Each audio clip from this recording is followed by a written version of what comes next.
Yeah, a little bit, but it's alright. It's fine. Fucking Elon Musk, Starlink. Thank you very much. Well, we are live, so it's a great introduction to the show. Well done. All right, guys, we're trying something unique and tricky because we got guests in from all the way around the world. But sitting in studio on your top right and bottom left is me, Ard Matthews, and Stefan Heiberg from the Paper Boat Yachting Academy in South Africa. And we are joined by two guests who we will introduce in a minute, and just hoping that the delays and all that was not going to be crazy.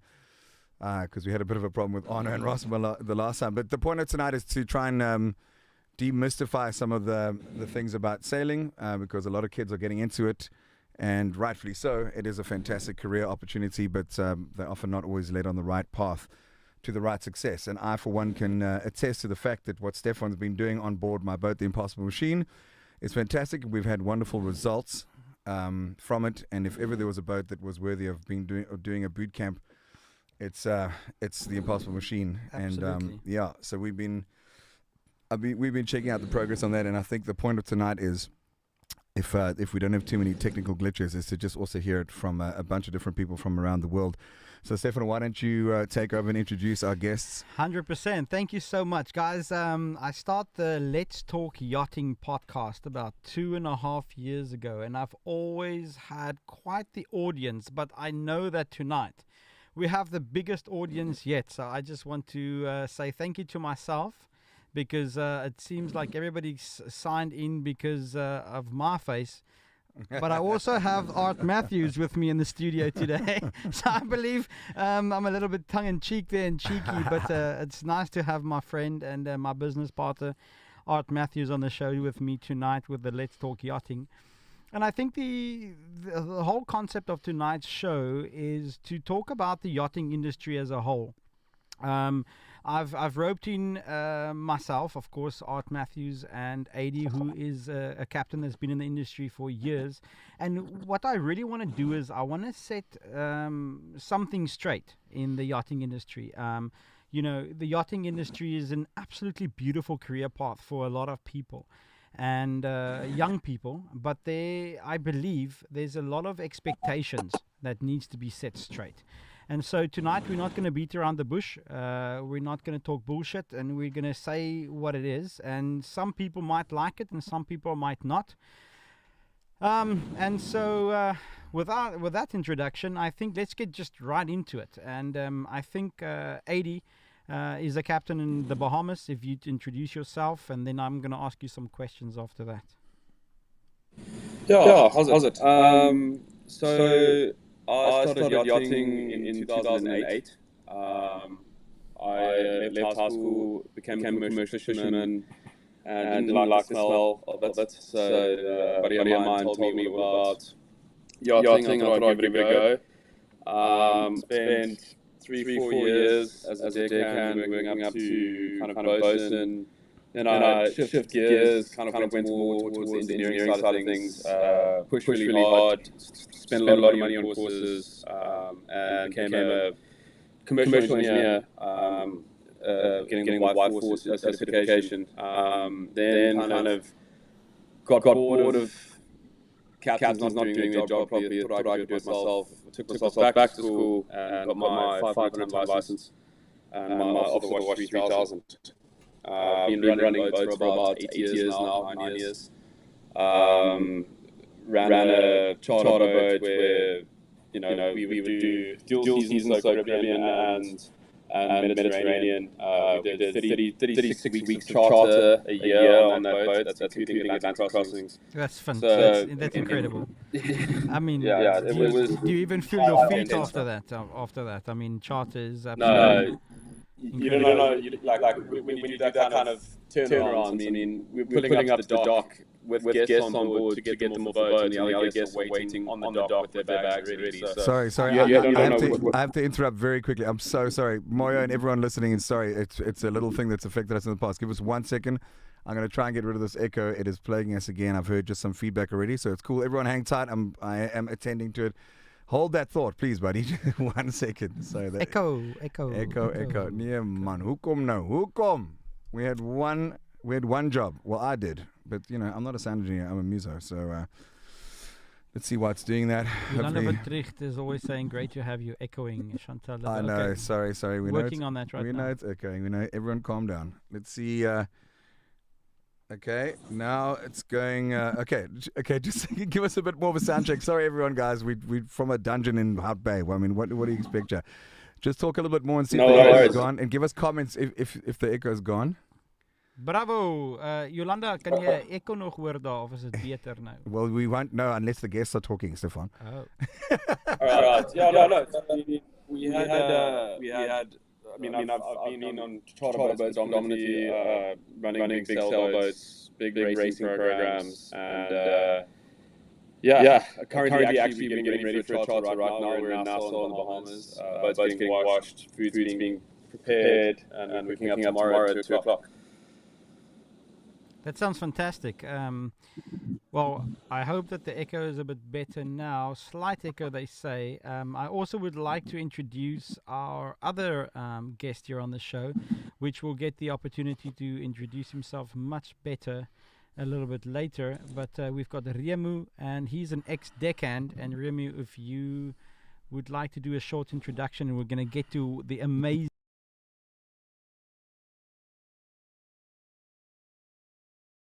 A short introduction is... Hi guys, sorry Stefan, you lagged out there, and I'm still hearing the echo. So sorry about that technical difficulties. Or can you hear me clearly?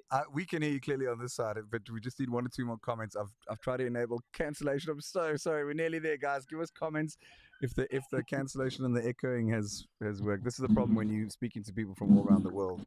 Sorry, guys. Sorry. Hang tight. Give us 1 more comment saying it's fixed, please. As I believe Jesus. There's an echo with him too. It's how the hell? Okay. We're doing a few more clicks. Apparently, we don't echo. You know what we can do? We can tell you guys can tell us what you want us to say, and we can relay that. How's that? Okay, we're gonna try 1 more thing. Let's see this now. Okay. Am I also echoing? 2 of you guys. No, you sound alright. Oh, now there's nothing. Okay, that's not good. Well, at least there's no echo. Oh Lord, hang 10, guys, hang 10. We're gonna get through this. This echo opportunity is giving more people the opportunity to log in. Exactly. So okay, let's just figure it out. Oh God, okay. I feel like while we're sorting this out, Archie, you should sing us a song. Yeah, I agree. Go ahead. Well, just talk again, guys. The only way we're going to figure this out is if you guys just you have to be like rock stars and just go testing 1 2 from both of your sides and let the people see how it sounds. Just give me a testing. Test. Testing 1 2. This is actually going to be a course on sound. It's going to have nothing to do with yachting. Guys, any echoes? How are we going? Remy, just start talking for a little bit and let's see if there's an echo. Okay. So just a short introduction on my side. I was a yachty. I was a deckhand. I started working on an 18-meter vessel. That was my first job.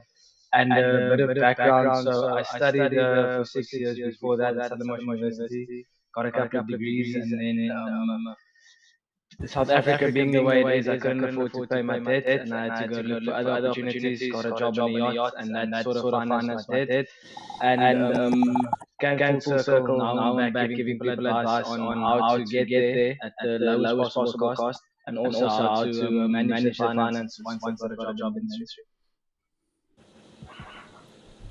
Sounds fantastic. It's back, the echo. Oh my goodness. Art, what do you do when you are ready to play for 2,000 people? Well, I have a sound engineer who's usually very good. Oh my god. Is there a possibility to echo it out, or how do we do it? I've already put on the echo cancellation here, but it doesn't seem to be doing it. James, I'm so sorry, man. Give me a second here. We're gonna carry on. My dad's phoning me. Let's see what my dad says. Okay. Yeah, it's not good. Okay, man. Verschrikkelijk. Remy, echo verschrikkelijk, he says. Only Remy. You know you've got a dad that loves you when he's watching your podcast. Exactly. Dad, we're trying to figure it out. We're trying to be rock stars over here. Thanks.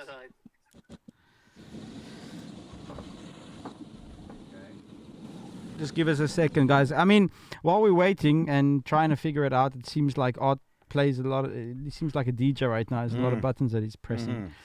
You know, at the end of the day, I think the yachting industry, like I said, is an absolutely fantastic industry for young people to go into.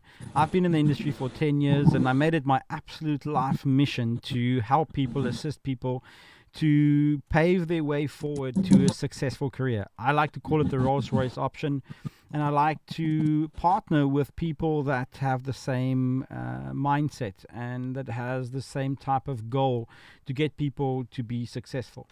So I work with a lot of people, young people, and we've been training people for a long time. And what I wanted to do tonight with this Let's Talk Yachting is to bring some people from all over the world to give you as parents opportunity to understand what it's like to go into the yachting industry. What is the expectations that you should have going in there? And while Art is trying out the echoes, I think that let me just start by saying that I think there's 4 pillars in yachting. For me, there's something called the 4 pillars in yachting, which Art will bring up to your screen right now. And I think that this is the things that you need to do to make you successful in yachting. And the 4 pillars of yachting, as you can see on your screen there, is basically land-based qualifications number 1. Now, land-based qualifications is a thing that a lot of people have spoken to me about in the recent weeks, because there's training academies all over the world that do fantastic training land-based. And this is what you need to ultimately be able to work on a boat in terms of legally being able to work on a boat. In the past, this is kind of what people would tell you, this is what you need. You need an SDCW, you maybe need a powerboat license, or a RYA PWC, which is a jet ski license, and you need an ENG1, which is your medical, and then you're kind of ready to hit the job market. Well, I believe that there's a second pillar, and that's the essential travel documents. And there's companies in South Africa like Yachties for Yachties, Grand Travel, my friend Alec Pooley and the guys, and there's a lot of other visa agents that do stellar jobs at giving you guys visas and making sure that your paperwork's correct. But I believe that you need to make sure that you work with the right companies that does everything above board. Make sure that your paperwork is good and that you have your seaman's book, etc. before you go overseas. So Pillar 1 and Pillar 2 is something that you can do where you are, South Africa or whatever. And then Pillar 3 is something that is a gap in the market that I saw a few years ago. And I said, you know what? Pillar 1 and Pillar 2 is really not enough anymore. We need to bring in some sort of practical onboard experience for people to actually be trained by accredited captains like AD, like myself, like other people. And I'm not saying, just come to my company, but I believe that Pillar 3 is a pillar in the industry that's not been looked at for a long time, that really needs to be stressed. And then obviously Pillar 4, which encompasses and takes together everything that you've done in Pillar 1, Pillar 2, Pillar 3. And so I believe that currently the yachting industry is so saturated. There are so many people that wants to join the industry because of the likes of this program that we all know called Below Deck. And because everybody has a friend that's in yachting, and everybody knows somebody with an Instagram account that's been to the Monaco show, and that saw some celebrities pass by, and yachting becomes this new London. When I was 18 years old, we went to London and we went to try and make some pounds, and we came back. And AD actually, when we can get this echo to work, has a beautiful way of explaining the industry right now and why he thinks South Africans does yachting. And I really hope we can sort this echo out. Yeah, me too. I'm sorry, I'm trying frantically. Yeah, we're going to have to just try again and just keep on testing. And I'm just going to carry on drinking knoppies. That's the best I got without having an engineer on site. Drinking knoppies. Okay, 80, we've lost 80. Okay, we've lost. Remo, are you still there? Eddie's back. Okay. Will it help when everyone else mutes when they're talking? Moyo, I don't know. We're sitting in Hout Bay in South Africa, and Remy is in the Bahamas. Remy is in Cape Town, and Eddie's in the Bahamas. So I don't think so. No, it won't at all. Guys, just try and talk. Just give us a little sound check. I've just been on the phone with my sound engineer. Thanks, Samantha. No echo now. Yeah, that's because the main hosts are talking. But let's see what happens when the guests start talking. So why don't you guys say a few things and let's see what's going on. Remy, if you want to just do the introduction again. Sorry for that.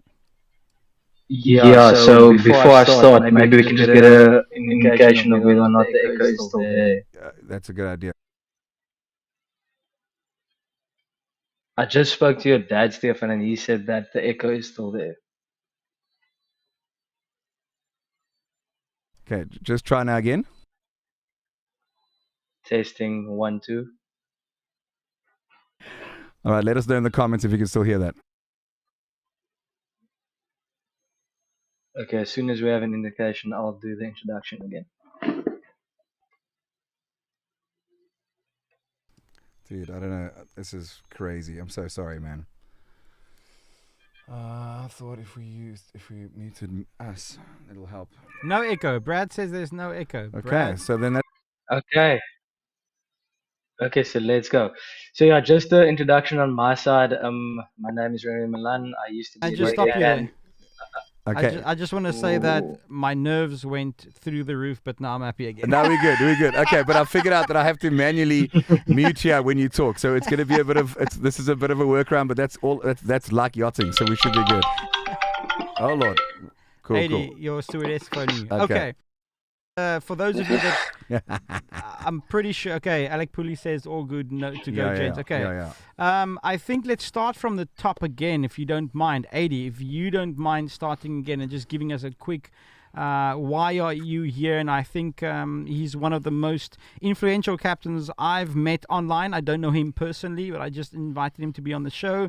He has been in the industry for 16 years, and you go ahead and tell us just quickly about yourself. Yeah, hi again. I'm Eddie Miller. I've been yachting for about 16 years now. Started off in 2008 after commercially fishing for a year. Hated the smell. Got to see all my other buddies have fun, and I was just sitting on anchor the whole time. So went over to Antibes first time, nothing but $500 in my pocket, and finally got a job after a bit of a struggle. And worked as a deckhand up to a bosun for about 3-4 years. Took a bit of a career change, went into engineering, obtained my Y4 certification, and then didn't really. I was happy, but I kind of thought I could run boats better, and I went and got my 500-ton license after a bit of schoolwork and a bit of money, and I've been running boats for about 8 years now. Heavy charter boats. Actually currently in the Bahamas now, preparing for a charter pickup tomorrow for 6 days. Fantastic. And then Remu, if you don't mind, give us a quicker introduction and let's get the show on the road. Okay, so just from my side, my name is Remy Milan. I used to work in the yachting industry. I was a deckhand. I joined the yachting industry to sort out my personal finances after studying for 6 years at Stellenbosch University. I had a mountain of debt, which I could not pay on a salary in South Africa. Joined the yachting industry, sorted that out, and things came full circle. Now I'm helping other yachties sort out their finances by giving financial advice, not only to currently employed yachties, but also people entering the market and helping them to do it in the most cost-effective way possible. I get to Remu a little bit later. He has helped so many of our yachties to pave their ways financially forward towards either into yachting, their parents, into structuring their finances, into getting there.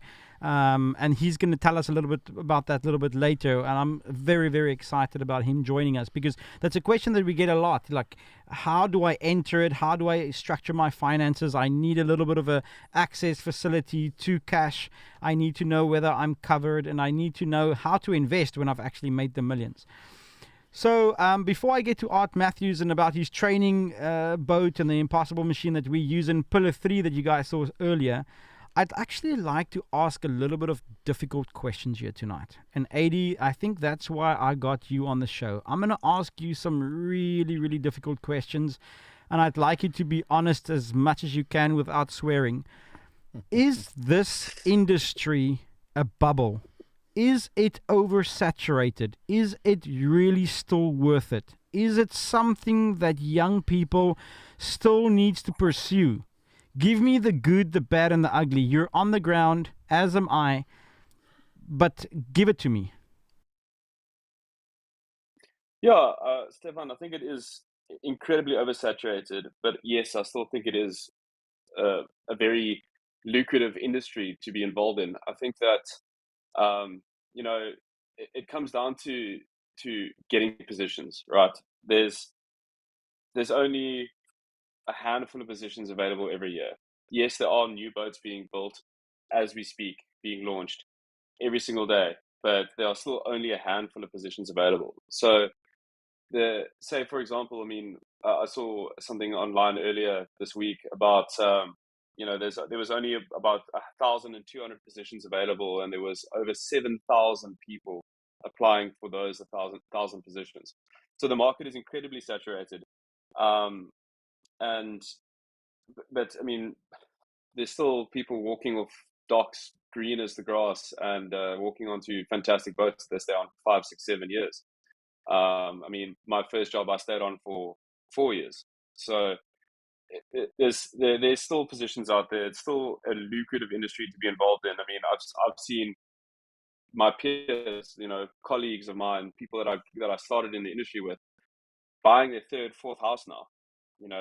It's still there. The industry will never disappear. The yachting industry will always be there. When people have money and can afford nice toys like yachts and jets and stuff like that, the industry will exist. And boats are getting bigger. And people are getting, the qualifications are becoming more and more difficult to obtain, and it just drives everything. The price of yachting labor up.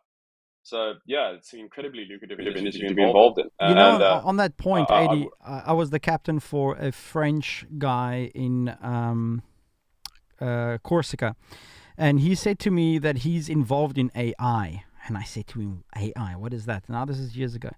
And he said to me, don't worry, your job will never be able to be replaced by AI. And today I understand what he told me. So even with AI, this is the positive thing. There's no way AI is going to tie a bowline for you and wrap a winch and make sure that the fenders are on the right way. I mean, Art crossed the did the Cape to Rio, and he crossed the Atlantic Ocean, and I'm pretty sure he'll attest that AI is not going to do what he did there. So I'm on board, but what about all these people in Antibes? What about all these parents that spent thousands and thousands of rands with this dream of sending their kids off into the world, going to work on super yachts? My kid is going to be the next big deckhand, and it's going to look like, it's going to look like Below Deck, and he's going to come back and buy himself a house in Hot Bay or in Langebaan. Let's just manage expectations here. And I have my opinion, but I'd like you to do that. Yeah, I think you and I share a very similar opinion on this. I've been pretty vocal on all the parenting groups about this, trying to manage the expectations of parents and of new green yachties coming into the industry. Look, there's that old saying, you got to make money, you got to spend money to make money. This is one of the cases where, yeah, you actually have to spend a bit of money to get into the industry.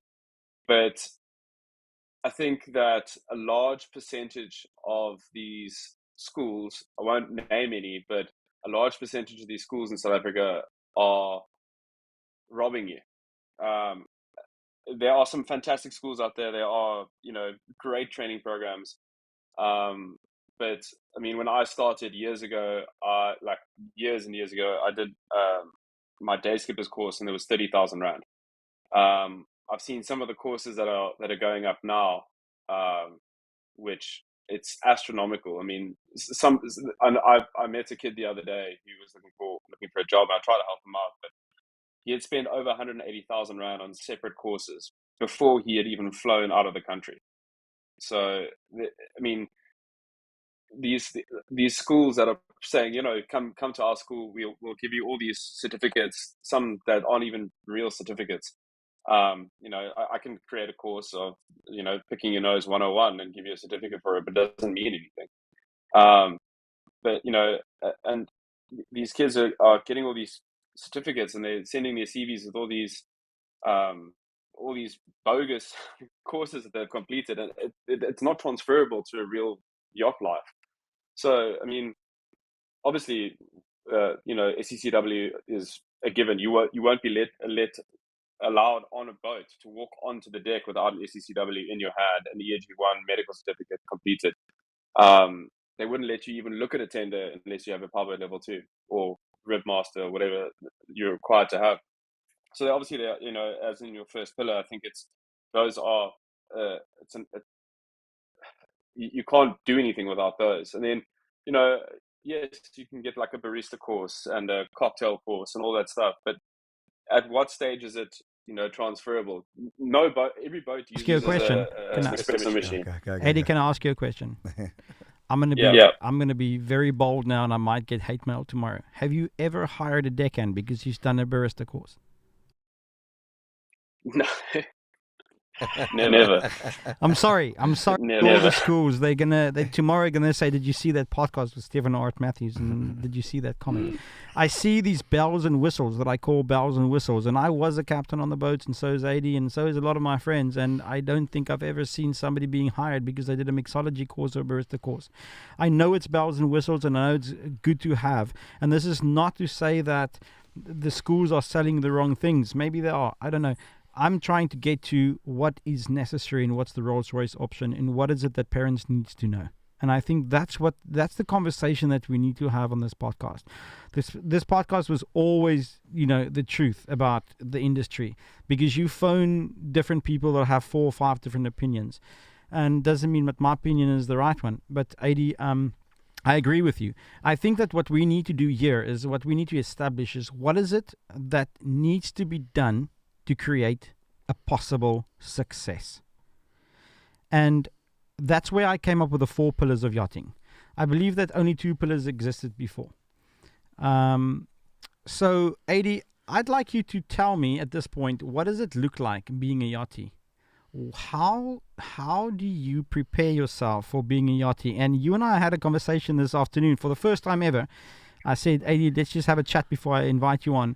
And we had quite a good conversation about the character of people coming on, and please maybe speak about the $3,500 tab that you saw people get in Fort Lauderdale. Let's just put it out there to the parents, and let's just tell them who some of these kids are and what they do. And once again, I might get hate mail tomorrow, but I think that at the end of the day, what I'd like to contribute to the South African youth and the South African parents wanting to go into yachting is the truth. Yeah. Okay. So, I mean, Stefan and I spoke earlier on the phone, and we spoke briefly about the caliber of kids, 25, 26-year-olds that are coming into the industry at the moment. Look, when I started, it was cutthroat. When dock walking could have been an Olympic sport. I mean, you get off a train and you are sprinting to the marinas, elbowing people out the way, and you might be 5 seconds too slow, to that passerelle to go talk to a crew member. It was a battle every morning. These and again, I don't want to disrespect anyone or offend anyone, but these kids that are coming off the plane these days, assuming that they are owed a position, is ridiculous. I mean, you have guys walk up to the back of the boat and be like, do you have any day work? No, sorry. Well, your boat's a piece of crap anyway. I wasn't going to work on it. I'm like, what kind of attitude is that? I told Stefan of a story of, we were down in Fort Lauderdale doing a boss trip, and we were sitting at the restaurant having a quick crew meal, and there was a table of about 10, 11 South African guys and girls who had been there for about 12 hours and racked up $3,500 bar tab, and then and we took it upon ourselves to go and find these guys. And bring them back to the restaurant. And so, well, we don't have the money to do it, to pay this. And I said, well, you better call your parents, because this isn't on. People remember faces, especially in the yachting industry. There's thousands and thousands of yachties, but the industry is tiny. I mean, as I'm sitting here, I'm watching a boat come in that I know the entire crew from about 5 years ago. So the yachting industry is very small, and word travels very quickly. So if you are dock walking, or handing out CVs with a piercing in your ear and a sideways cap and long hair, it's not going to work. It doesn't fit the profile of what a yacht crew member is. You've got to be clean cut. Excuse the beard now, but we haven't had guests for about 3 weeks. So there is a formula for a yacht crew member. You've got your polo, you've got everything, you've got a great attitude. You have to be smiles. You can get 1,000 no's from dock walking every day, but you back out there the next day and you're smiling and you're happy, and you've got to make it work. I mean, it's I can talk for hours and hours and hours about just people being negative and ruining their chances because they want to start a fight at a yachty bar, because they don't like how some first mate or captain happen to look over at their girlfriend. You don't do that. You never know who you're going to come across. Always remember your manners. But it's becoming more and more obvious that more and more apparent that a lot of these kids that are coming over have never worked a day in their life.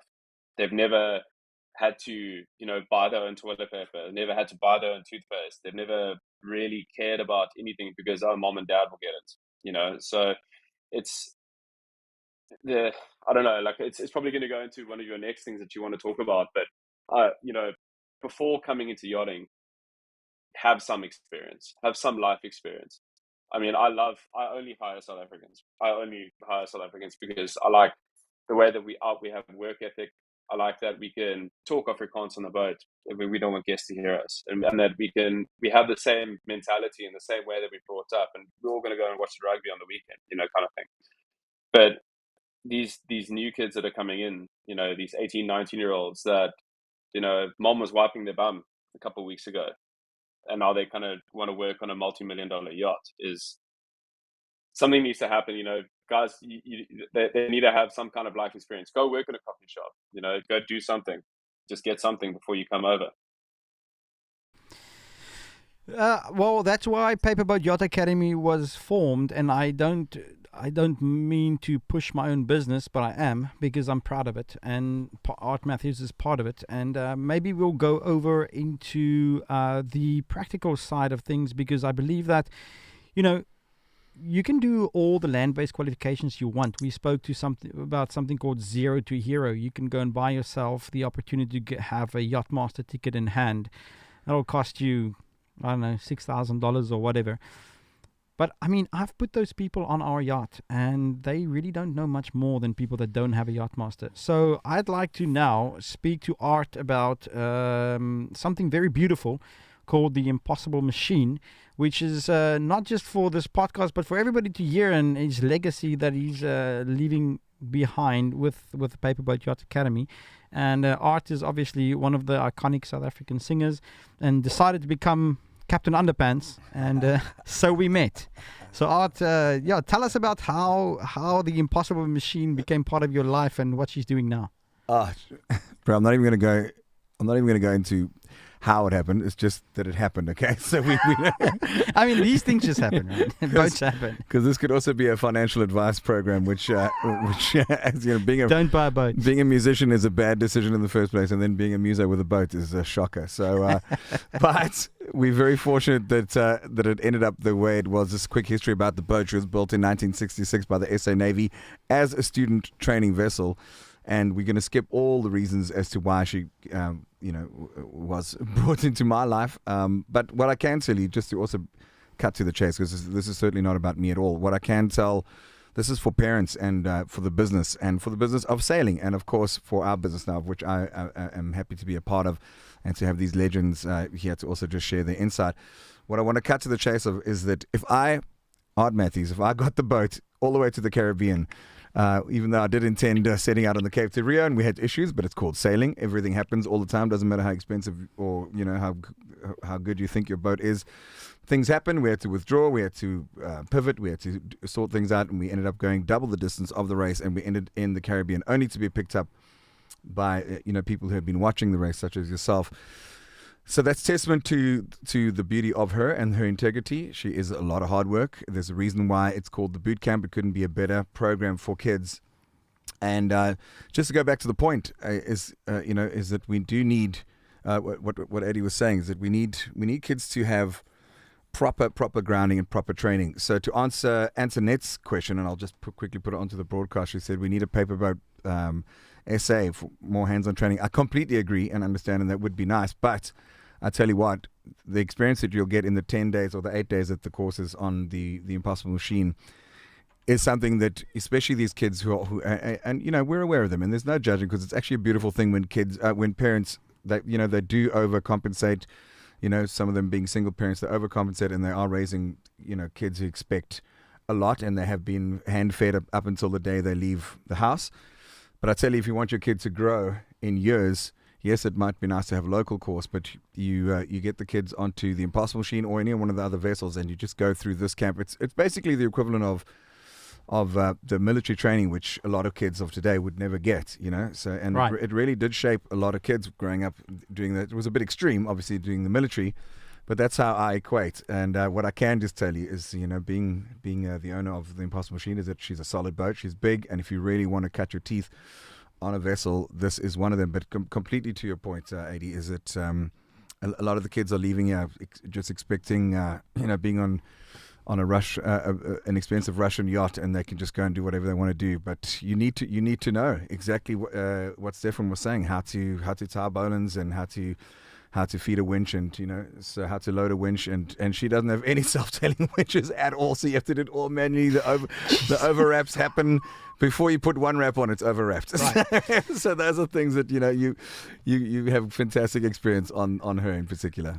Remu, it might be nice to hear from you at this point. I know you're going to speak about the financial side, but maybe give parents a little bit of insight of how I get a lot of parents that ask me, my kid wants to go and study, but maybe he's going to do a gap year, and you did the studying first and then you went into yachting. Just give us a little bit of a background of your yachting experience and how difficult it was to get a job, and set expectations straight, because I think what we want to do here, like I said, is we talk the truth here. We no bullshit, and we put expectations straight. What can parents expect? Let's talk money. You're the money guy. You help a lot of yachties, and you've helped a lot of people become very successful in their journeys. And let's talk about money. What does it cost? What was your experience? And what are the solutions that we currently have, if you don't mind? Yeah, go ahead. Yeah. Okay, so I think instead of looking at the outset what it's going to cost, we should look at where you can cut costs. Because I remember when I did my courses, I went to schools and I did a lot of unnecessary courses. I spent a lot more money than I should have spent because people were telling me you have to do this, you have to do that. And I ended up getting a job in a very weird way. So when I got the job from South Africa, and I asked the captain, listen, how did you select me? Because getting a job from South Africa on an 80-meter new build, it doesn't just happen. And he said to me, I had 8 different CVs in front of me, and I looked at all of them, and they were identical. And I saw that you have a law degree. Now, a law degree means nothing at sea, but to that specific captain, it meant a great deal.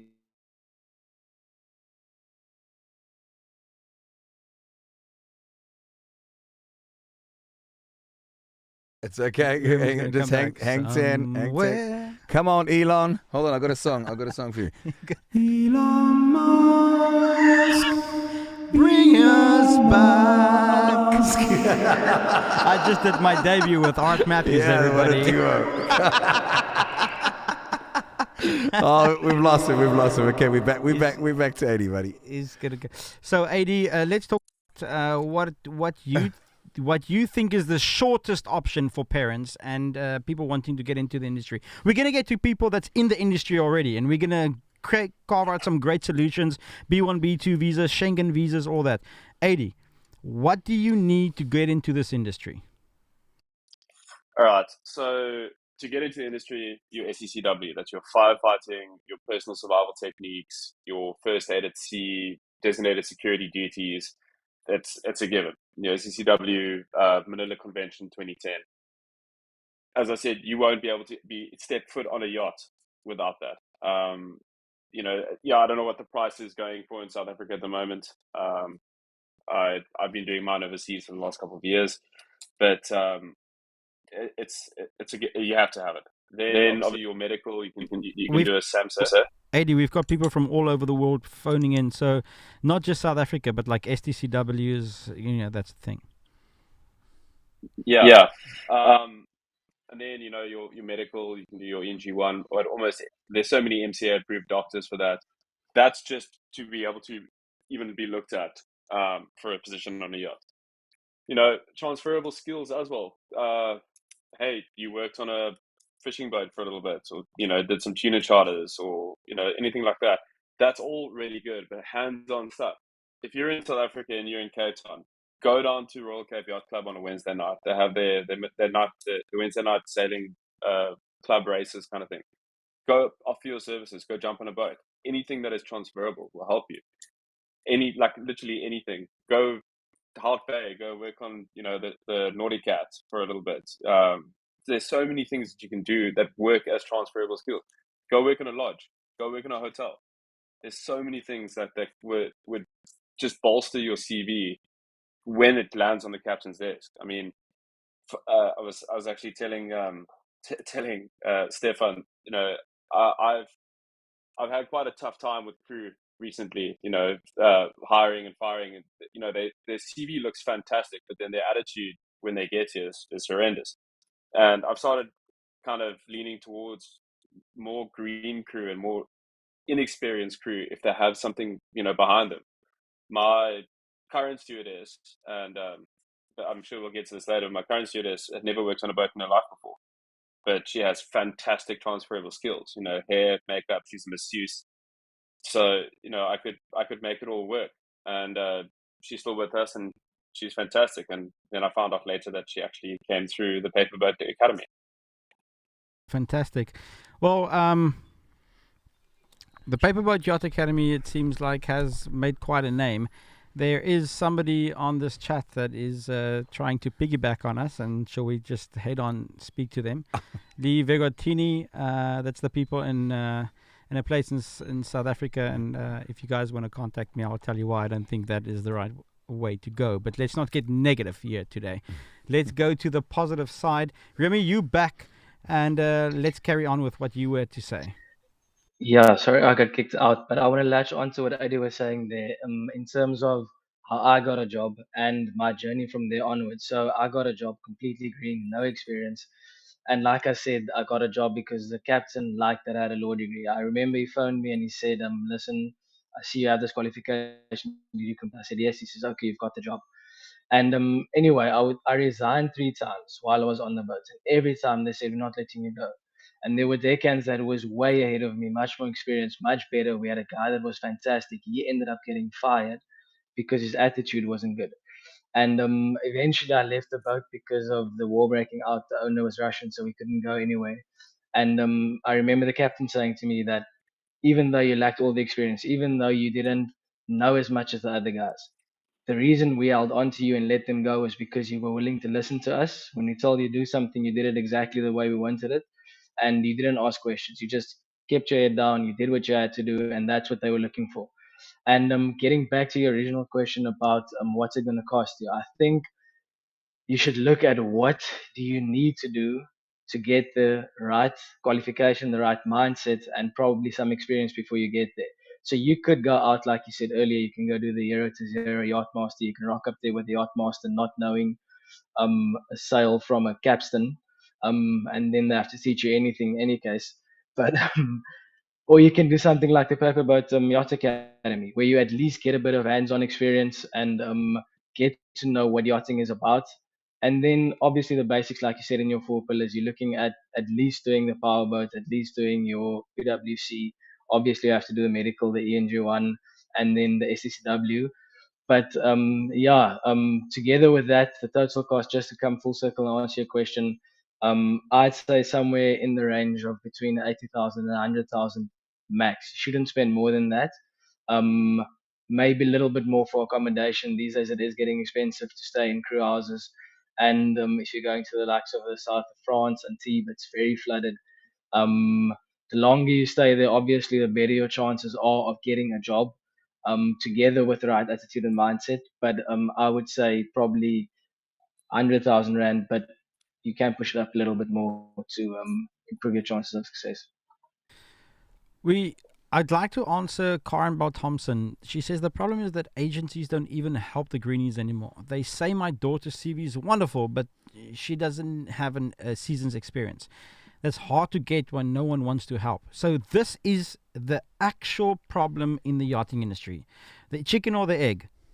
You need experience to get a job. You need a job to get experience.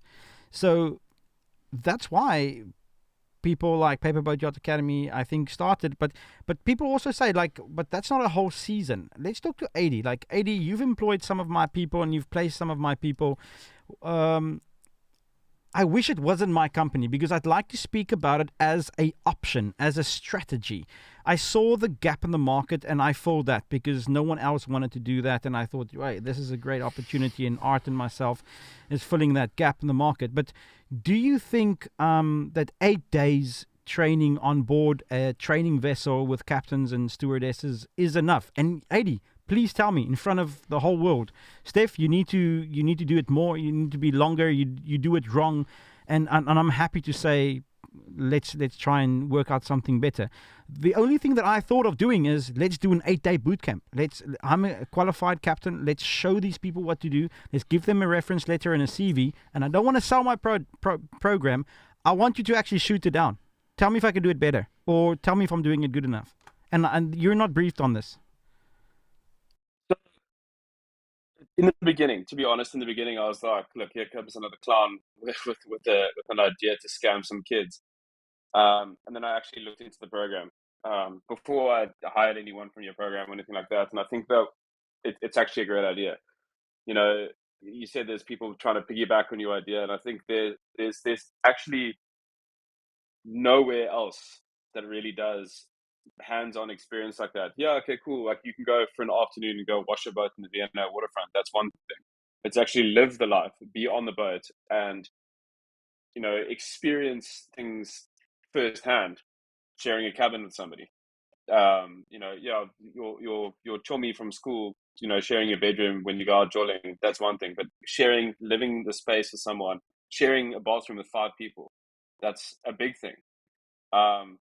Look, I mean, I'd like to shut you guys down and shoot you down and try and point out some negative things. But to be honest, this is probably the way that the industry should go, is actually hands-on experience. And I wish more yacht owners would allow such a thing. I mean, you mentioned the chicken and the egg thing, and it's so true. And I get, every time I post a job, I get about maybe 100 to 200 parents messaging me saying, you should hire greenies and this and that. Unfortunately, the position I'm trying to fill requires somebody who can actually has ever commanded or driven a big boat.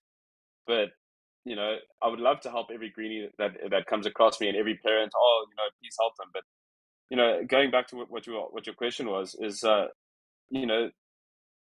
Paperboat Academy it's a cool idea. It's a really cool idea. It's innovative. I think it's groundbreaking in the sense that you're putting kids in an uncomfortable situation for them to be able to handle future situations like that. I mean, that's experience. So I think that it's really tough to knock people down when you're staring them in the face. But I think what you guys are doing is a good thing, and I think you guys are onto something really cool here. And I think, Art, you're really generous to let another crazy South African drive your boat for you. I mean, my boss lets me do it, and I don't think he likes it too much. Yeah. Listen, I've never done things the normal way around, conventional. But you also got to have trust every now and then, and a gut is a big thing to go with. And also, I've had good feedback. I've been on top of it. I mean, Steph will hopefully attest to the fact that I've been there for every step of the way while we've had to, see what we can do with this girl being so far, away. But there's an element, and I'm just going to have just a quick little like a moment and say I feel very proud. most people will buy a boat and they don't care what happens. They'll sell it on to the next person and they'll do so. There's just a little element of pride for me, having done what I've done. I love South Africa so much, and there's an element of pride for me that there's a SA-built Navy boat out there in the Caribbean teaching people and teaching kids what she was designed to do in 1906 by the SA Navy. So there's just that little bit of nostalgia for me that I'm very proud of, and I have been watching it like a hawk. It is my name and it is my reputation at stake, so I've had to make sure that it's all done like so legit. The insurance, as you can imagine, is is crazy. We only send him the good photos. We don't send him the bad photos. Yeah, no, I'm well aware. Don't you worry. I have all my good and bad photos of my own crossing. So it's only because of that I probably have the patience and understanding to realize that yachting is crazy, and it might even be all my years in the rock business or in the music industry that actually prepared me for this. Is to know, we've been through some challenges in ourselves. So yeah, I'm very happy that she's now actually fulfilling what she was meant to do. 100%. So let's just get back to, is yachting worth it? I'm a parent. I have a kid that's my child's 18 years old, 19 years old.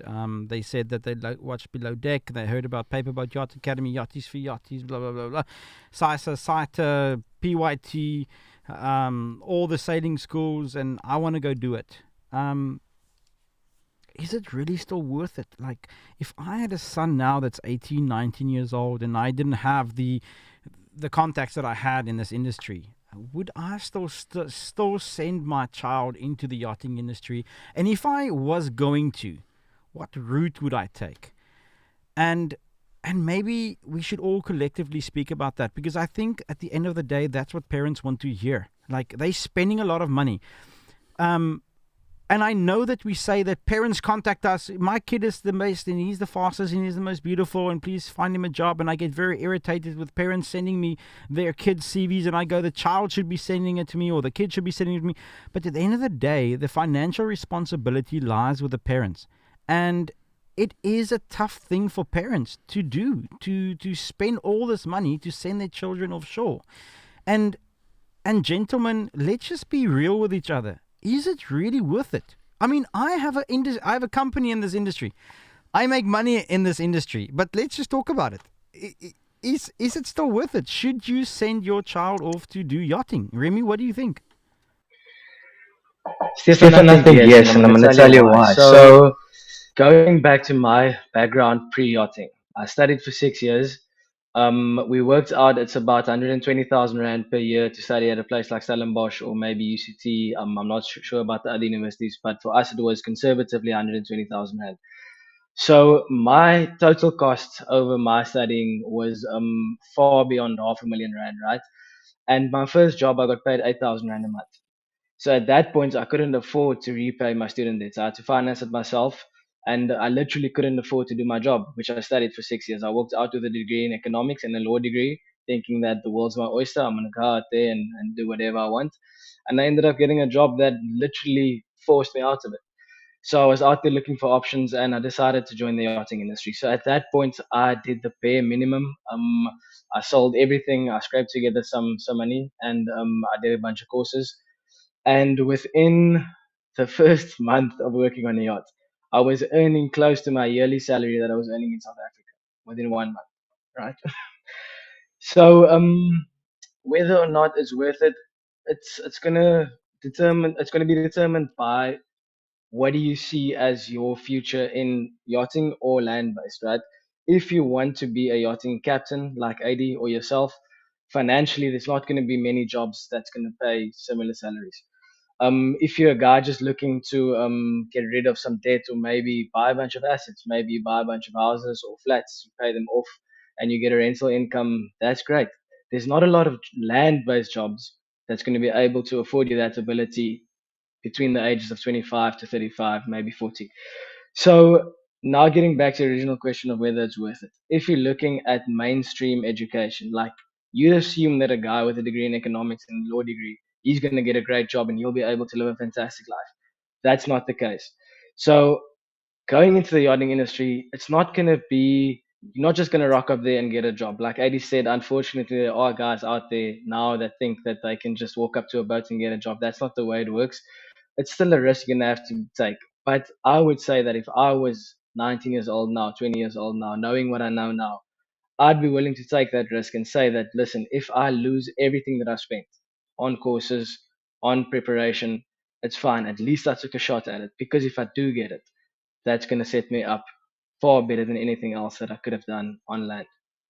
Rem, if you don't mind, I just want to on that point, and you make it's a perfectly valid point, and this does go out to parents, especially the parents who want the best for their kids, and they will spend anything for normal education, and how much, which is not guaranteed anything. Do you know what I mean? On your point, Right. they will just drop at the flip of a coin to send them to Stellenbosch or to wherever. They'll just pay any amount. And yet they'll look at like a sailing course and which gives actual real life, real world experience. You actually work for an authority. You learn to respect a captain who's not your mother, who you can tune and stuff like that. You know what I mean? And these are big things that you don't get, because all you do is send them off to Stellenbosch and you take them lunch every 2 or 3 times a week, and they walk out of there with some kind of diploma or degree, which means nothing.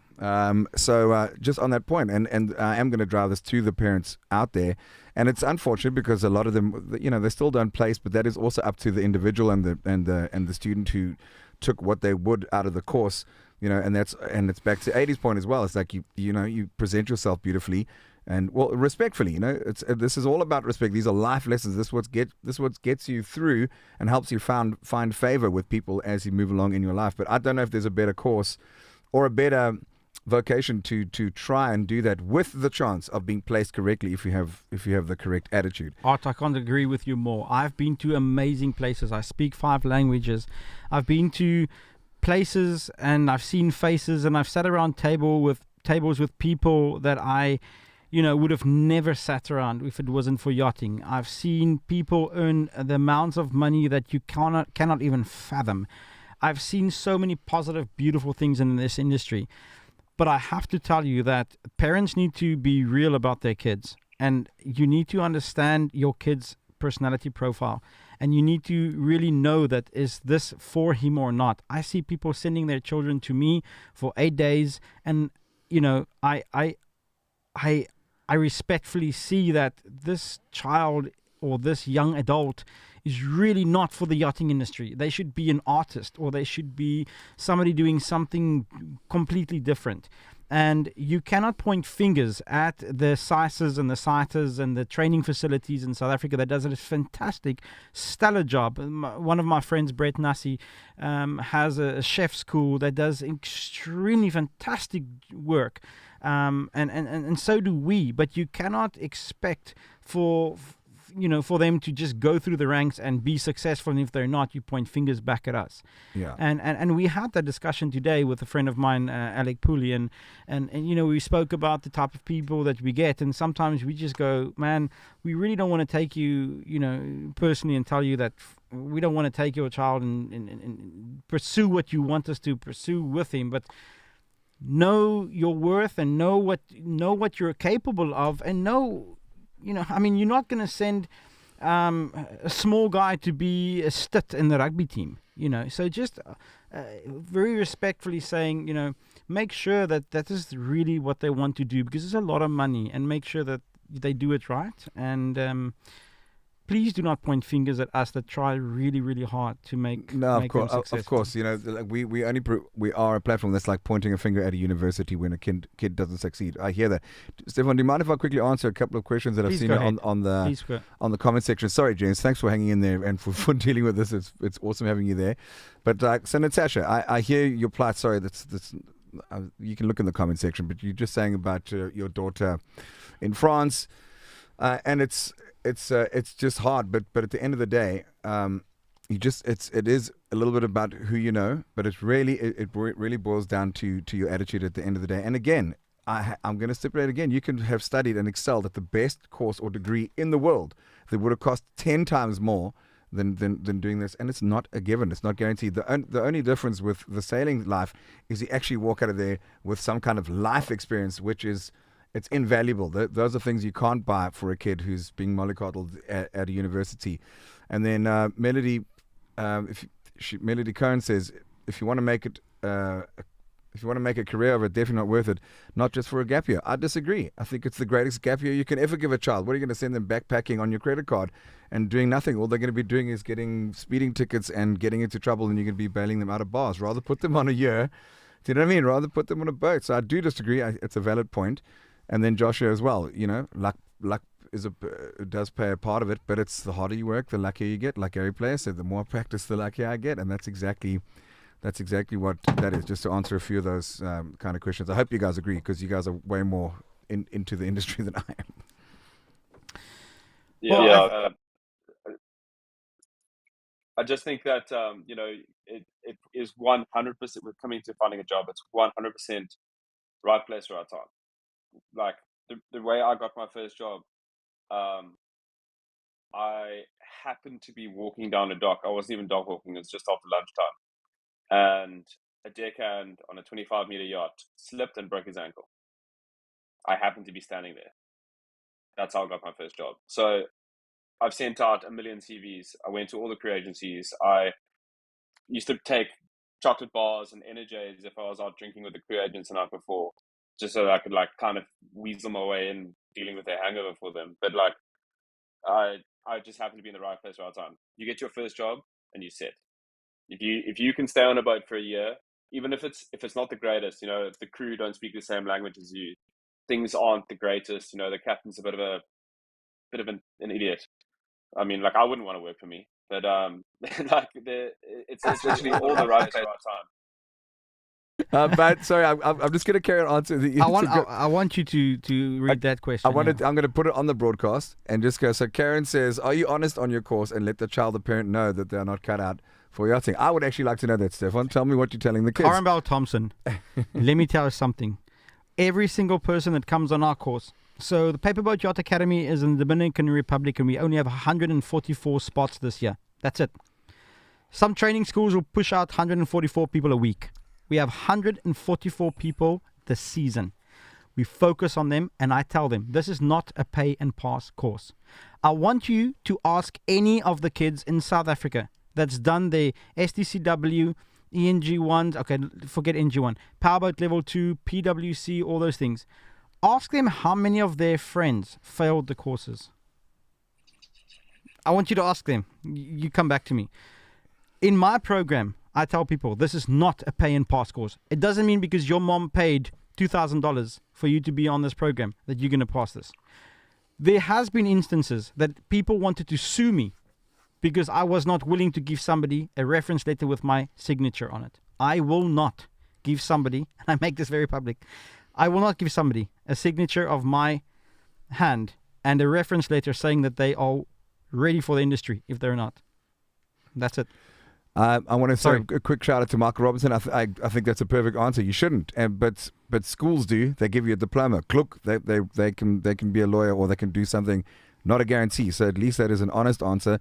Let the kid know, have better manners next time and be nicer. If anything, the lesson that comes out of it is go, oh man, why didn't I land anything? It's not only luck. It's because you didn't treat that with respect. It's because you're still coming from being, completely looked after and overcompensated for by your parents. Sorry, one more time, just Michael Robinson, SA Sailing is a champ. Thanks for being on the broadcast. How's it, Michael? And then Yolandi Ferreira. So check this question out. This is a valid question. I'd like you to answer, please, Stefan. So is it safe on a yacht for an 18-year-old? She'll be coming from South Africa. No, it's not safe.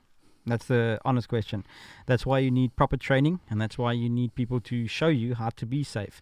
You're working on the ocean, which is not safe, and I've been in very dire situations, and if it wasn't for proper training and for proper leadership on that vessel, I probably wouldn't be here today. So that's why. Take it really serious. If I may also just add, it's definitely not safe, but I did cross the Atlantic as my first, let's talk about that. No, but you hear what I'm saying? It is but I did all the courses. I did absolutely everything. I did it by the book. So it was calculated risk, to a large degree. And then when you are in the safe waters of the Caribbean or where the other sailing courses are, the risk is minimized a lot, especially when you have people who are really taking care of proper captaincy. So at this point, I'd like to go over to Poseidon Wealth Management. So Poseidon Wealth Management is a company that I found that has helped many, many people to pave their ways to financial success before and within yachting. And what's most amazing is that Remu, who's part of some Poseidon Yachting, that's on the podcast today that you've heard from, has been a deckhand, has gone through the ropes, has gone through, the different things that needs to be done to become a yachty, was a yachty, came back and is part of Poseidon Wealth Management. And I'd like you to position Poseidon Wealth and explain to the people what you guys do and how amazing you help people, because I really subscribe to you. Whoa, that was sensational. What Yes, was that? yes, Elon. Anyway, okay. Stefan, so answer your question. Yeah, so you got us involved, and we are here basically to give advice to two people that's trying to enter the industry, and then someone who's already worked in the industry. So, off the back of Stefan's experience with new interest to the industry, as well as his network of yachties that are currently employed, we identified a vast list of financial needs that need to be addressed. So, firstly, for those looking to enter the market, we will look at what it will cost to gain the necessary qualifications, and then we'll sit together with them, with the yachty himself, or with a younger yachty and experience, and we'll look exactly at what's it going to cost them, how are they going to gain access to that finances. Do they need some sort of loan or maybe some sort of a credit line, or can they structure their current finances in a way that would make it um, better for them, or that would put them in a better position to address the needs of their child? Okay. So then, like I said previously, to what I wanted to use to illustrate this point was my background, the amount of money that I spent on studying, getting a job that wasn't paying enough, and then eventually going into the yachting industry. That's why I'm here to tell parents, listen, firstly, like Stefan said the whole way on, we're about honesty here. We're going to be completely honest. We're not going to tell you that we're not selling a dream here. We're just giving the facts to you. So, looking at getting the job firstly, that's our first responsibility. We see how we can help you to get the job, do the courses, put you in contact with people, give financial advice, give career guidance. I myself, like Stefan said, was a yachty, so I could give the tips and tricks, and I can tell you what worked for me, what didn't work for me, and now post yachting, what I could have done different with my finances. Because to be honest, I spent a lot more than I should have. I had the time of my life though, so I don't regret anything. But it was a really fun experience. And then secondly, we are looking at people that are currently employed in the yachting industry, and we help them with bank accounts, which includes a euro, dollar, and a pound account on the Discovery Bank account. This is also obviously available to people that are new to the industry. We will help them access credit facilities. This is especially helpful for building up credit score in South Africa. We will look at Discovery Bank's home loans for people that are out there that have bonds or homes that want to switch it over, or people that potentially want to buy a house. We'll look at investments both locally and offshore, at retirement planning, estate planning. We can help with wills. We'll look at short-term and long-term insurance. We will look at income protection for yachties because the salary is their most valuable asset. And then, yeah, just to summarize, this is basically a one-stop shop for anything finance related, career guidance related, and just a platform for you to come and ask all your questions for us to be able to help you to either get a job or use the money that you are earning to create a life after yachting. Okay, So Paul? I was cheeky and I phoned Poseidon Wealth Management before this, and I said, I know you guys charge a consultation fee, but will you please make it possible for no consultation fees for everybody on this podcast and all yachties? You know me, I'm quite forward, and so no consultation fees, and I wouldn't want it to cost anything for any parent. I want you guys to not sell them anything, but to make them, pave the path forward.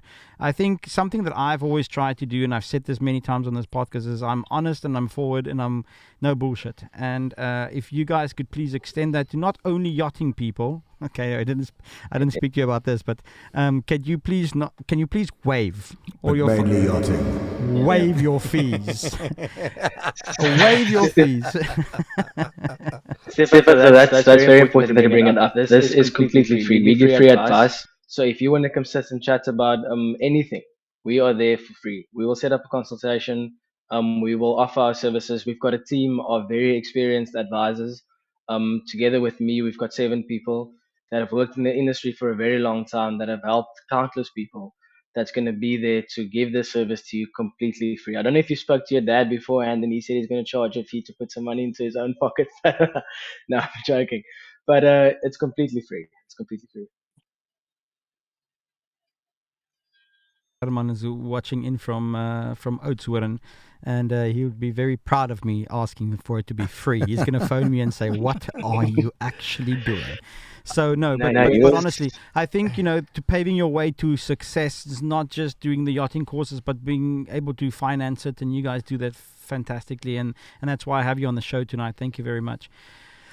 Gentlemen, I think we might answer a few questions. Is there any burning questions? Melody Cohen, I see you. She's actually from Jacaranda FM. You were on Jacaranda, and do you remember her? I'm very sure I do. Don't She put me on the was spot like that. I meet a lot of people. I think Melody was the producer of the Jacaranda FM show, and she sent her son or her grandson on. No, I don't think there was Melody. No, not the recent Melody. It's definitely her. Okay, absolutely. Definitely her. She sent her grandson, and he did the Paperboat Yacht Academy, and he found a job, and I was informed of that this week. Melody, just give me a heads up if you're the right Melody that I'm thinking of. And I apologize if I forgot, love. I love you. Thanks for the support on radio. Any other questions? Burning questions? She's in sales. I told you. She's in sales. I'm sorry. It's Megan, man. It's Megs. I'll tell Megs. She'll let you know.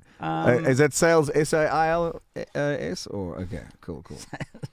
Right. So, please answer my medical question above, Kiara. Okay, but it's a bit in detail. We can, if you guys want, or if you know. Could you please explain the difference between SAMHSA Medical and ENG1? Will I get employed overseas with a SAMHSA Medical? Is it better to have an ENG1? Very valid question, and AD, you can back me on this. A SAMHSA Medical is way cheaper than an ENG1 and is actually also valid as an ENG1. You can apply on any vessel with a SAMHSA. You can speak to Yachties for Yachties to book that for you, Yachties to Yachties for yachties.co.za, and they can help you with a SAMHSA Medical. And AD, if you want to back me on that, ENG1 is not necessary. A SAMHSA is also good enough. Yeah, I think that people get very confused when they see ENG1, and the only thing I know there's one doctor in Cape Town that can do the ENG1 for you. It's a lot more expensive. I'll tell you that. And it's basically an ENG1 is a doctor that is approved by the Maritime Coastal Agency, which is the MCA for short. SAMHSA is recognized by the Maritime Coastal Agency. There's nothing wrong with it. My first medical was a SAMHSA commercial diver's medical. I just went for the most hardcore thing I could find. If there is a SAMHSA branch near to you or a SAMHSA approved doctor, go for it. There's no benefit. It doesn't get you a job better. It's literally just a medical. SAMHSA is approved and recognized by almost every flag state in the world, I think, besides Marshall Islands. But yeah, it's accepted and approved by everyone almost. I hope that answers your question, Kiara. Sorry for the delay. What, in your opinion, personally wise, makes the best yachty? What type of profile would you look for? Eddie, good question for you. You're employing people all the time. Smile. Have common sense. I know you can't teach common sense. It's something that you develop over time. Some people are even born with it. I think my dad begs to differ with me, but I think that you have to have a positive outlook, because and this is going to be a bit dark for a couple of seconds, so bear with me. The yachting industry is great for making money. It's great for making friends. It's great for seeing the world with somebody else paying for it. It's fantastic. But there are some very dark times. When you are on your 19th hour standing on your feet, pouring cocktails for somebody who doesn't even remember your name, or you've just finished scrubbing the decks and washing the boat you're on an 80 meter. It's taken you 2 days to wash this boat, and it rains, and it's mud rain. There are dark times where you don't want to do this anymore, where you are exhausted, or you've put in your heart and soul and you didn't get that charter tip that you're hoping for. Smile, because it will come back to you. It is a very rewarding industry in the sense that I think that if you put in the effort and put in the hours and have the positive attitude and understand what your end goal is, and you keep everything positive and you smile, then that's what makes a perfect yachty. I mean, my stewardess that I got from well, Stefan didn't give her to me. I found her myself, but she came through the Paperboat Academy, the happiest human being in the world. She works 20. I mean, on the last charter we did, she worked 4 days in a row, literally 22-hour days. We had 10 guests on board. More people came. It was an absolute nightmare. We didn't get a preference sheet telling us what they wanted. She smiled, and we got through it. Same with my chef. She's also from South Africa, from Stellenbosch. You can rock up to the boat with 30 people, and they say, "Oh, we want, hors d'oeuvres." Yeah, no worries, let's do it. If you moan and complain about every little thing, oh, my bed in my cabin's a bit too hard, or the Wi-Fi is slow, you're not going to make it. You've got to be positive. You've got to keep a smile in your If you have face. echoes on your podcast, you know what I mean? And you just moan about all the time. Agree with you. I mean, I worked so hard in yachting that I didn't feel like I had feet anymore. There's a question that I'd like to answer. It says, Kiara Foss is asking, does the Paperboat Yacht Academy accommodate for stews or only deck? Well, I think AD just answered your question. He apparently employed one of the students that came through our program. So Paperboat Yacht Academy is not a deckhand course. It's not a stewardess course. It's a boot camp. It means that we put you through everything that you need to know, whether you're a girl or a boy. Or if you are he, she, it, they, them tag. I don't know about those things. But we do everything that I believe you need to know to work on a boat. Whether that is knowing how to cook, being the bosun, working in the engine room, working on deck, turning beds, you will do everything. Every single thing. Yes, but I want to be a deckhand. I'm very sorry, don't come and do my program. If you want to be an all-rounder yachty, then come on board. I think AD just said, he had, I don't know who it even is, came on board, I think he said a day before charter. And it makes me so proud because a day before charter, and if you really know what that means, for those of you that hasn't worked on boats and for those of you that's on here that's worked on boats, a day before charter means it's matric, final exam, and you haven't studied. And if you can pass it, it means that I did a good job. And so it's not for deck, it's not for stew, it's not for engineer, it's for an all-rounded yachty. There's 144 spots, and that's it. Yeah, just to reinforce that, I mean, I think that she was green. The only time she spent on a boat was with you guys in the Caribbean, and it wasn't the day before; it was hours before. She arrived at 10 o'clock at night, and we picked up at 8:30 in the morning. Didn't know where anything was on the boat. We guided her as much as possible, but guests loved her. She smiled the whole time. She was exhausted. When she arrived, we moved the boat. She had traveled from somewhere, and she was feeling a bit. She had a bit of food poisoning, and so I was like, "Oh, here we go." Just hired a stewardess to get seasick. No, bounced back, got back on it, pouring drinks. It was rough. She made it happen, and I think it's testament to how that generation of the younger kids are. Her name's Clarice. I don't know if you remember her. Very often on school, but absolutely lovely human. Is she on the boat? Yeah, well, no, I think she's actually off shopping with a chef at the moment. It would have been nice to hear from her and see her face and maybe get some, but maybe on the next podcast. Well, I think that's kind of it from my side. I think it's been quite a mouthful. I think I might get some hate mail, some good mail tomorrow. But at the end of the day, like this Let's Talk Yachting podcast has always just been to give it, be real and be honest and be open about everything. Listen, from my side, I think this is invaluable. I really do. I promise you I'll have the audio sorted from the word go next time, because I don't think people get access to just hearing these insights. It all sounds very glorified. I think what's vital to hear is that it can also be financed, and also by comparison, what parents are willing to fork out for just normal, just like Next Step College, it's a fraction of that. With and those courses have no guarantee. But what this does guarantee are life lessons, and I can attest. I am putting my name and my my public trust into what you've shown me has been done. We've placed a lot of students from there. A lot of people have come off that course going, they learnt a lot. Whether sailing ends up being for them or not, it's character building. one thing the music industry has taught me is there's a lot of knocks. There's highs and lows. You can be king of your castle 1 second, and you can be right at the bottom the next. Must be the reason I am king. That's life for you in general, and that is sailing. And I loved 80s. There's one simple answer: smile. Damn it, we good. You're lucky. You're there. Stop moaning. We're fortunate. We South Africans and resilient. And that I would impart, and I do think we should do a lot more of this because the questions are flooding in, and I know that Olivia and Stefan will take their time, and everyone else part of the team will take their time getting back to them.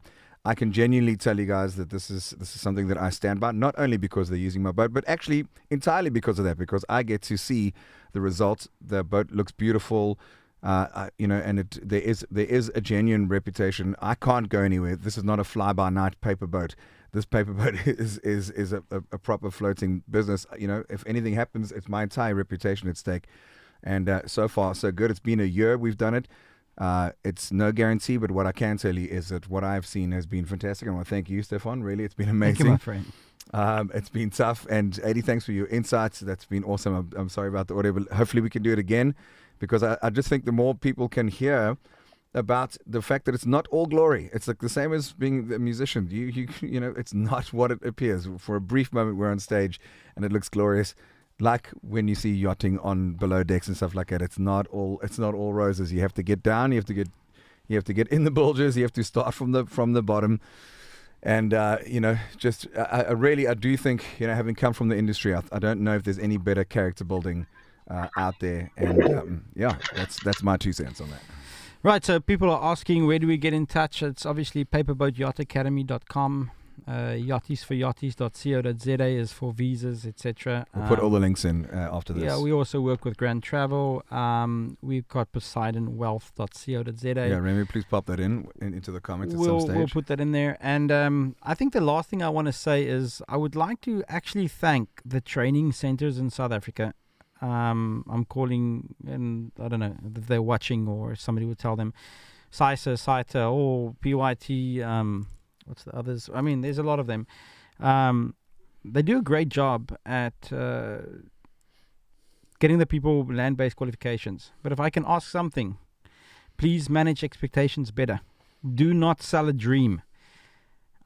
Let's all work together at managing expectations and telling people the realistic views of the industry. I will do that from the bottom of my heart. I will send people your way, and I hope that you send people our way, and let's just all cohesively tell people what it is. Let's cut to the chase, and let's be all honest, and let's make people successful, and let's get these kids buying their first houses and Mustangs, and have fun and have a lovely life in the yachting industry. Smile is not that bad, guys. Smile, you're sailing, you're out there, you're being taught valuable life lessons, and if you smile and you've got a positive attitude, the people you're going to rub shoulders with. This is something else that's very different, if I may just carry on adding.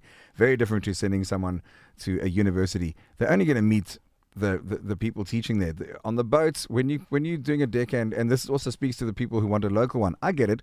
But doing a boot camp in the Caribbean, the people when you go off the boat, the people that you're going to meet, and being abroad in the first place, the people that you'll meet, it's up to you how you're going to capitalize on 100%. that and your attitude. And if you smile, I tell you, the world is your oyster. It's more than someone you're going to meet at a bar in Stellies. That's for damn sure. Art, let's do this more. Let's definitely do it more. I agree. I hope you guys can join us again. I'm definitely going to sort the sound out for anyone who's tuning in now. If you want to go to the beginning, maybe scroll through about 10 minutes into the beginning as we're running around sorting the delay out. But thank you guys for sticking about. This has been amazing traction. Thank you for your questions. Keep them coming. Just guys, we're leaving shallow waters. Cheers, gentlemen. Thanks, Adi. Thanks, Remy. You Cheers, guys are guys. legends. Guys. Have a good Bye, night. guys. Cheers. Bye. Bye. Wacht, we're not off air yet. Don't fluke now. Okay, I won't say anything Don't yet. fluke yet. Hold on, wait. Guys, thank you so much. If you're on YouTube, oh God, I've got to do all the usual. Please like and subscribe and all that, and share this far and wide. Please do. This is invaluable information. I really do stand by it. It's an amazing opportunity for your kids. There's ways to finance it. I think it's priceless, actually, for what the kids will learn on this boat. I can tell you that I made it to the Caribbean. Me, the musician, I made it to the Caribbean. They're in good hands once they get to the paper boat. This is more dangerous than yeah, this is more dangerous than what I did. Okay, we're leaving right now. Love you, lots. Cheers. Bye.